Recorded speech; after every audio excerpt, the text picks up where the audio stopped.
আওয়ামী লীগের ভোট বাগিয়ে নিতে একটি দল চুপ করে বসে আছে, তারা মুখ খুলছে না, মন্তব্য করেছেন বিএনপির স্থায়ী কমিটির সদস্য সালাহ উদ্দিন আহমদ। এদিকে দলটির আরও কয়েকজন কেন্দ্রীয় নেতা বলেছেন, নির্বাচন সামনে রেখে দেশের মানুষকে বিভক্ত করার চেষ্টা চলছে। শুক্রবার রাজধানীতে আলাদা অনুষ্ঠানে এসব কথা বলেন তারা।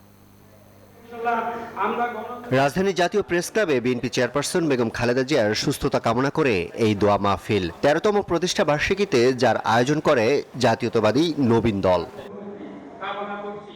এতে অংশ নেন বিএনপির কয়েকজন কেন্দ্রীয় নেতা। অভিযোগ করে তারা বলেন, একটি দল ধর্ম নিয়ে রাজনীতি করছে। আজকে ৫ই আগস্টের পরে ধর্মের কথা বলে জাতিকে বিভক্ত করা হচ্ছে, কিন্তু আমরা জানি ঐক্য ছাড়া কোনো বিকল্প নাই।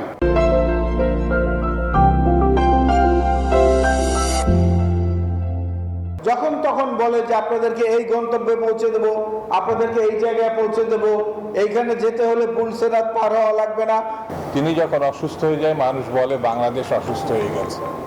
তিনি যখন হাসেন তখন লোকে বলে গণতন্ত্রের কর্মীরা হাসে, দেশবাসী হাসে।